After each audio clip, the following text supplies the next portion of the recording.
Hello, welcome back to Hot Girls Can't Drive. I'm your host, Bree, and today I'm being joined with a guest, Amanda. Hello. So, Amanda, why don't you tell us a little bit about yourself? Introduce yourself to the pod. Hi, everyone. My name is Amanda Witkus. I'm a freshman at the University of Miami, and I am also a D1 athlete here as a swimmer.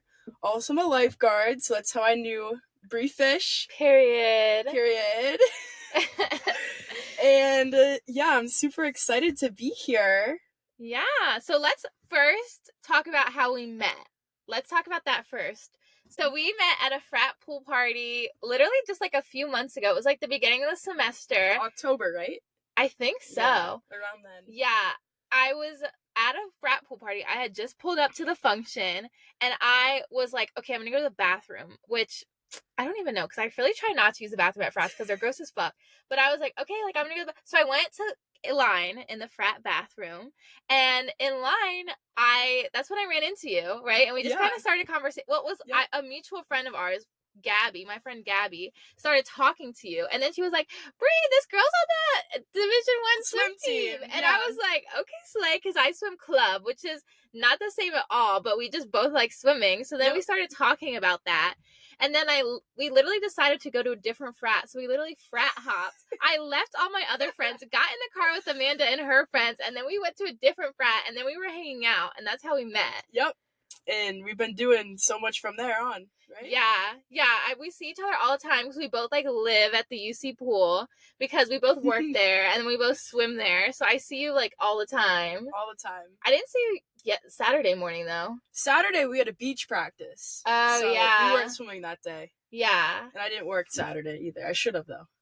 Yeah, that was, and then one time you worked a meet for Club Swim. I did. And you saw my horrible swim time. What was it, the 500 freestyle I watched? Yeah, I got lapped. It's fine. I just do it for fun. Good times. Good exercise, right? Yeah. Gotta stay in shape. I know it. In Miami. Yeah. For real. Yeah, you gotta have a good bikini body here because you just be walking. Literally, your outfit here is bikinis. You just be walking around bikinis. So you gotta have. Yeah, but you're in really good shape. I'm okay. Because you're literally going to a lift practice after this. Literally, I gotta go soon. Yeah. Okay, so let's talk about your experience as a Division I athlete in general, and then also your experience specifically to UM as a Division I athlete. So let's go ahead and get started with like, when did you first decide like you wanted to swim at a higher level? I think before my shoulder surgery, I wanted to swim at a higher level. When I was on club swim, so around my sophomore, junior year of high school, I didn't really understand like college that much around then, so I kind of just like only focused on the athletics and the swimming part. But I think UM was a great decision, and I'm happy to be here at this high level, and it's been really fun. Where are you from again? I'm from Massachusetts. So you were kind of like me, like you wanted to go like down south for school. Yeah, with the warmer weather, yeah. What was the scouting process like for swim compared to like other sports?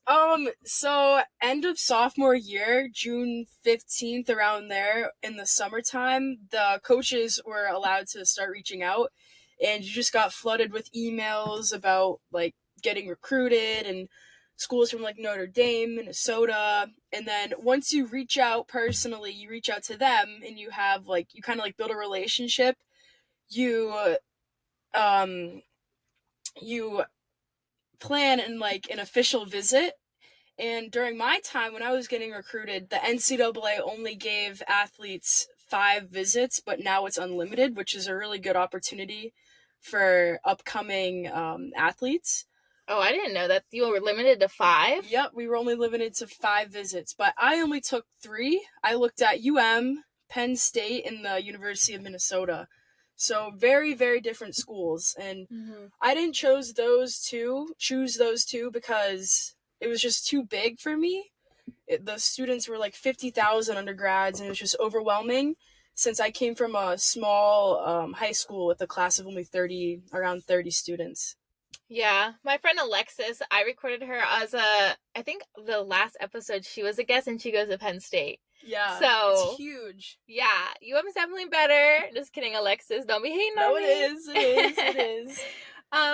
Why did you specifically choose UM? Like, was there any like specific reasons other than like the warm weather? I really got along well with the coaches, and I feel like I had a good relationship with them. And also, like, I felt like they were there to, support and help me. And I underwent shoulder surgery back actually a year ago today. And, like, my communication with them about having that and going through that process, I was really upset and, like, worried about what would happen, but they were supportive and they wanted to get me back on track with swimming. And it's been well so far.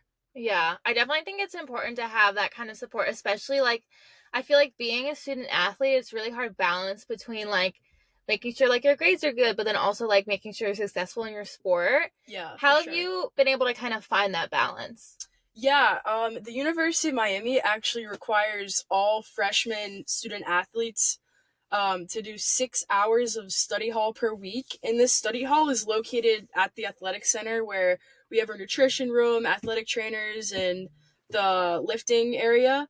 They require us to just sit down and do our work, check in and check out with a QR code. And if you don't meet the 6 hours each week, they'll reach out to you and they'll try to get you to do that. So they've been helpful with managing time. Also, it's right now finals week for us at UM, and the coaches have been really flexible with practices. They're making us do a minimum of 6 hours between Monday, Tuesday, and Wednesday this week, and they have multiple practices going on per day. So, for example, there's 4 hours of swim per day, Monday, Tuesday, Wednesday. You only have to go to 6 hours.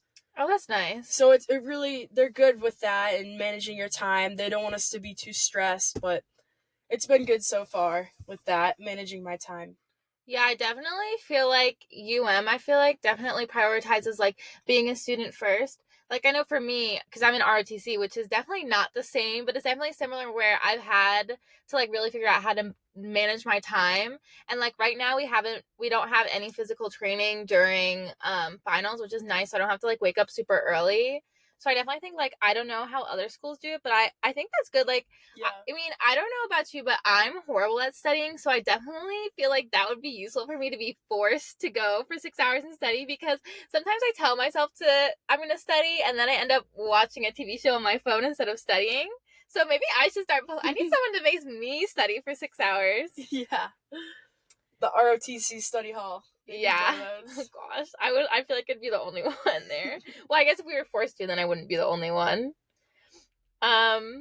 Do you have any advice just like in general for people who are considering like playing at the higher level just in general for athletes and then also advice specifically to UM athletes? Yeah, for student athletes who want to enter the higher level, I would say definitely use your time to take all the official visits and really like study and look into what kind of schools you're interested in because you're committing junior year of high school, you might change your mind senior year. So just make sure that the school you want to go to is right for you and take honestly more than 5 visits. Take as many as you can because they're all free, they're all paid for, but just know what you want because you're going to be spending your next 4 years there.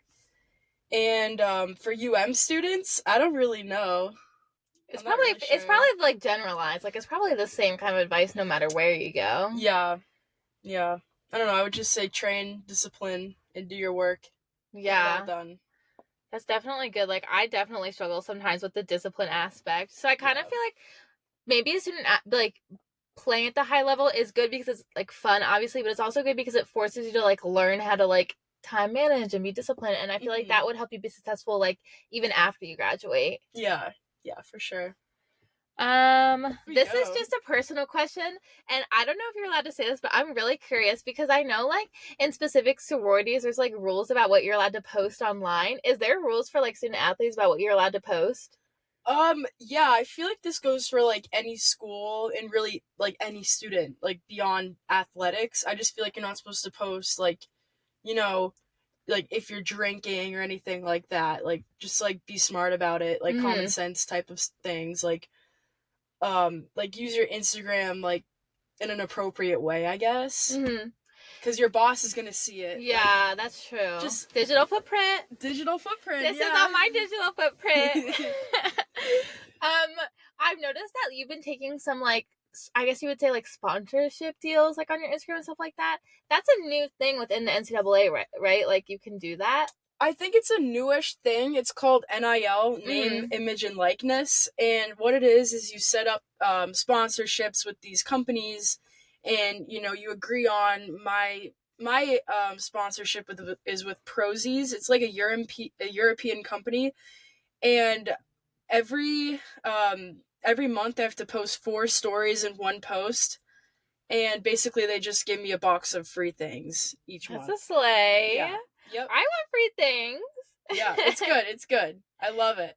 But yeah, that's a newish thing to the NCAA. So yeah, a lot of athletes have it. How do you pick, like, what you want, like, what brands you want to be, like, sponsored by or whatever you would call it? So in the beginning of the semester, I reached out to a lot of brands like Bloom, like, the greens, Hammer Nutrition, Liquid IV. Oh, okay. Like those type of brands.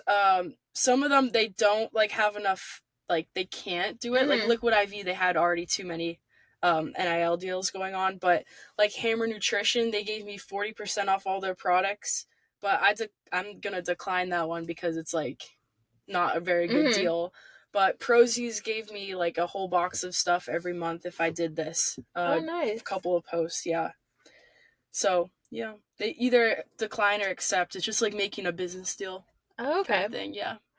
I know, like, my one friend that I met, she used to run, like, in college. She ran cross country, and then she decided she didn't want to run in college, but now she just runs, like, professionally on her own, and she does that by, like, getting, like, sponsors to, like, pay for her to, like, go compete. Is that a thing in the swimming world? And if so, would you consider, like, doing that, like, after you graduate? Like, considering, like, swimming professionally? I don't think that you can. Oh wait, yeah, you can get sponsorships, but I'm not quite sure if they pay for everything. I know like TYR is sponsoring like Claire Curzon. If you have you ever heard of her? No. She's a swimmer at Virginia, University of Virginia. But yeah, athletes get sponsored like that. But going pro, I don't think so. I think I'm gonna just get into the real world after this. Is my plan. Yeah, that makes sense. Yeah. What's your, like, major? Like, what do you want to do, like, after you graduate? My major is business marketing, and I want to get involved with my dad's company, Gillette. Hopefully one day. Is that, like, the razor company? Yeah. Oh, I didn't know your dad worked for them. Yep, he's engineer there. Oh, cool. So hopefully one day I'll get involved with that. If not, I want to do my own business, like swimming or a swim lesson business, because I did run one since 2019 at home over the summer. It's just really fun. Yeah. I currently work for, like, a swim club, and I coach for them, and I really love it. And I was talking to my boss, and she was like, there's a lot of opportunities if you want to take, like, swimming coaching to, like, the next level, and if you want to make that your career. And I, like, never even knew that was an option. Yeah, for sure. It's so much fun too. Yeah, I just coached my first masters today with older people that swim, and I really liked it. But I feel like I might like kids better. Like, I think I like working with the kids just because I like to, like, see them improve and get better. Yeah, for sure. And you're saving lives teaching kids how to swim. Definitely. At the end of the day, everyone needs to know how to swim. Yeah, I started this new thing when I have little kids. I started teaching them, like, how to flip over onto their back, like, while they're swimming. So then if they get tired and, like, they're in the middle of the ocean or something, then they can, like, flip over. So especially in Florida, like, there's so many bodies of water. And I feel like you always hear these stories about, like, kids that, like, fall into a lake or something and, like, can't swim. But, like, especially in Miami, like, we're surrounded by water. So that's definitely, like, more important here than it is, like, I mean, swimming's an important skill, period. But, like, I feel like definitely it's more important here than, like, Maryland. Yeah. Super important, though. Everywhere. I saw a TikTok somewhere that this person was talking about how it's a turnoff for them if someone can't swim. And I was like, wait, I kind of agree with that. Yeah. Like, I couldn't be with someone that didn't know how to swim. I couldn't. Like, I'm not saying you have to know how to, like, do all 4 strokes, but, like, at least, like, in general, like, go to the beach, go to the pool and stuff like that. For sure. Like, it's so interesting. I was talking, this girl that I met at Basic Camp this summer in Fort Knox, and she's a cross country runner. And I was talking to her about how, like, for me, because I've been swimming so long, it's really hard for me to, like, conceptualize the fact that there's people who don't know how to swim in the world, because for me, like, I just know how to swim. And she was like, that's the same for me, but with running. Like for her, it's like it's hard for her to understand the fact that like there's people who cannot run. Like me, I Yeah. can't run because she's just been doing it for so long. And it's like it's crazy when I meet like adults that say that they can't swim because I'm like, what do you mean? Like Yeah. I've always swam, so I've just always kind of like assumed that everyone else can swim too. But it's such like it's just I guess like if your parents never took you to a pool, you just would never know. Especially like if you live like in the Midwest when there's like no ocean. Yeah, but it's super important. Mhm.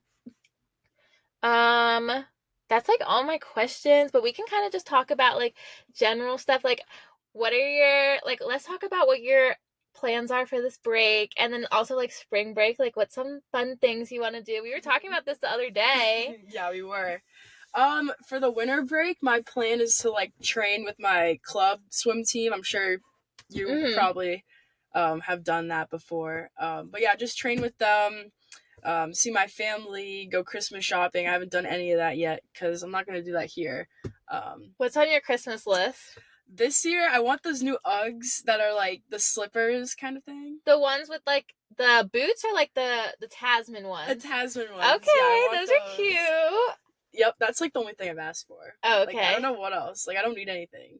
Yeah, I think I asked for like the Uggs, but it's like the mini boot ones. Oh, those are cute. Yeah. I don't know when I would wear those in Miami though. Like that It would gets cold. Like, it gets cold. Yeah, I know. My friend Gabby, I was joking with her because she posted on her private and it was like going to be like 55 degrees in Miami and she was like, "Oh, it's snow weather." And I was like, she's from Miami. I was like, "Gabby, be so for real right now.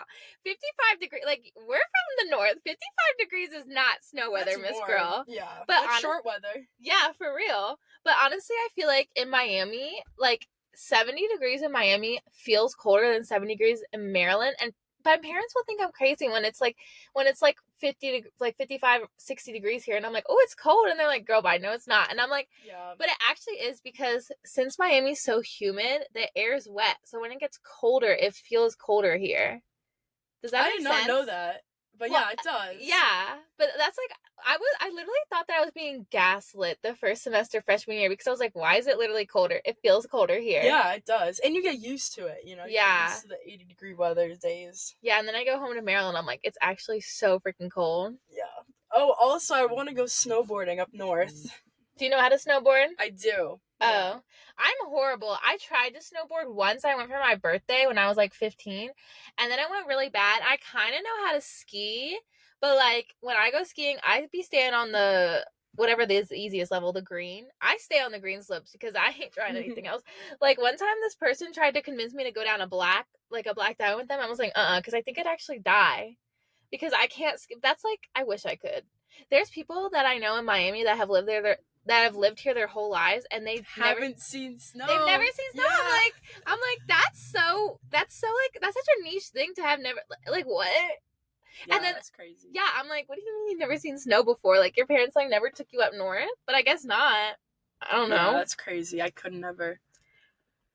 What about your spring break plans? What are you thinking? I don't know, cause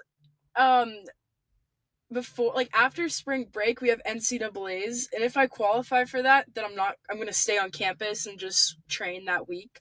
But if I don't, then I really want to go like to Puerto Rico or somewhere fun. Yeah, like I want to go to Puerto Rico.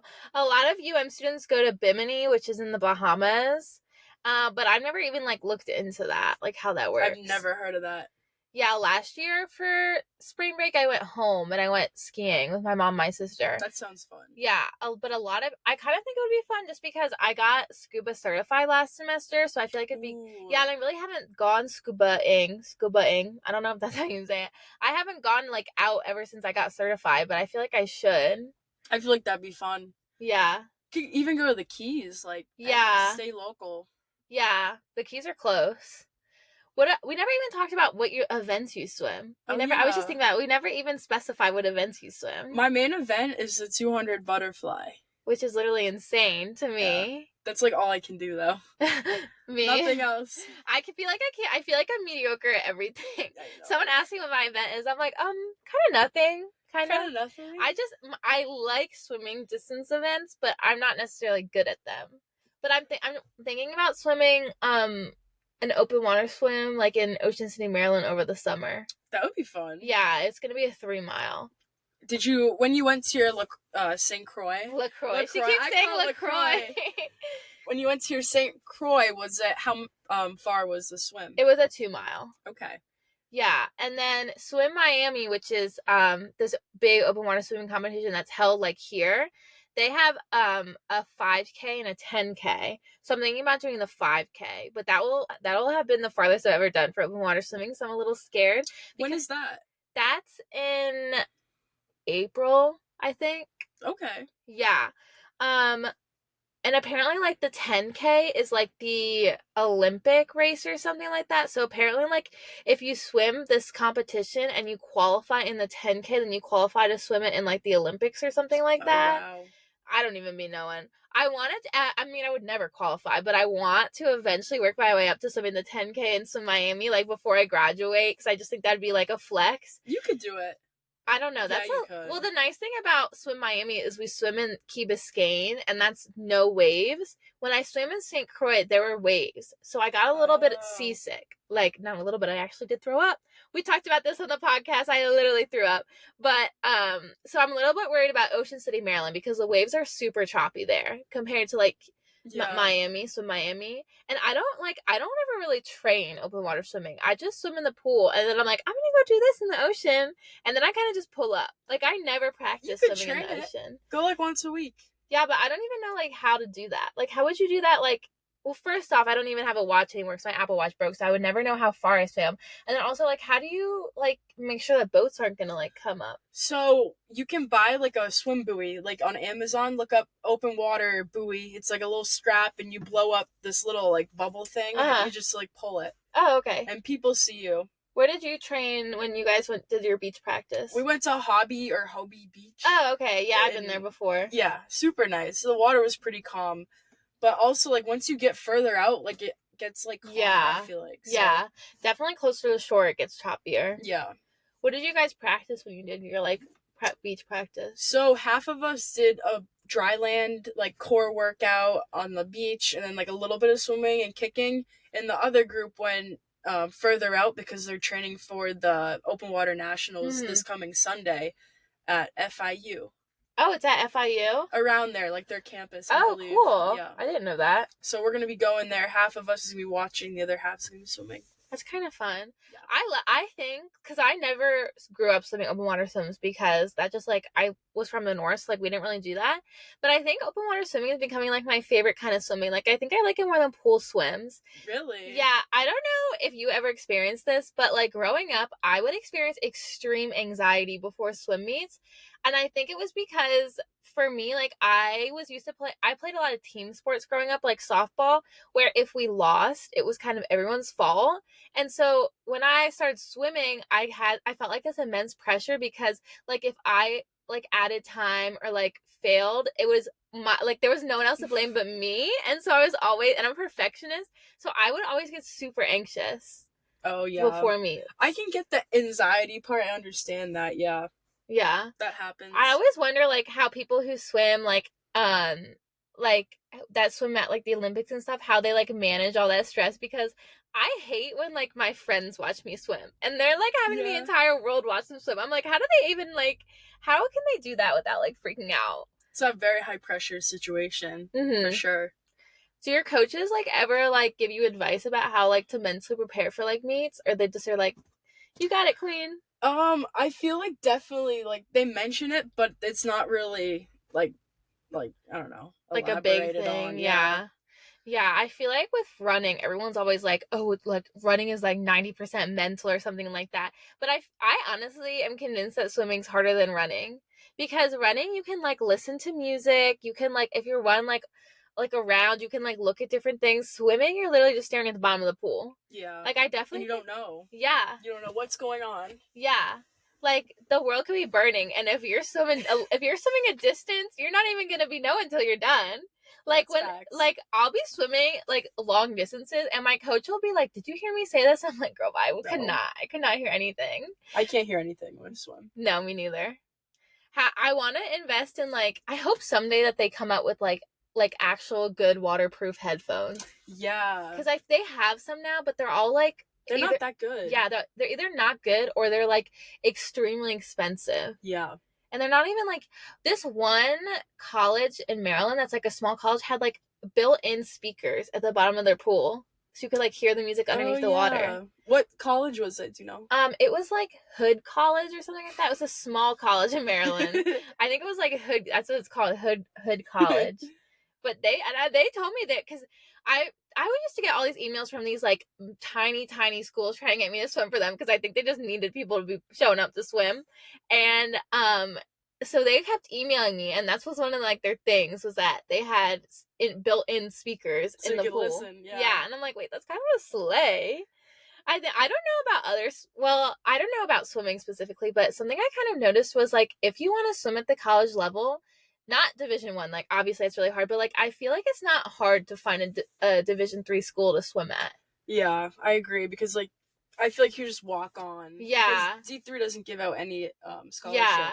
So it's not as competitive. Yeah. To get on. Yeah, I felt like my high school always made such a big deal out of people who like said that they were gonna like play sports in high school, and then it would be like a D3 school I'd never heard of, and I'm like, I feel like that's not hard to do.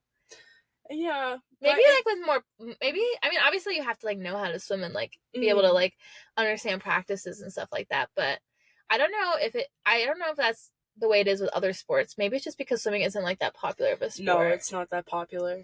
Yeah. Maybe like basketball is a way different situation. But yeah, that's true. Yeah, I mean, I've never even tried to. I don't even know anything about that, so.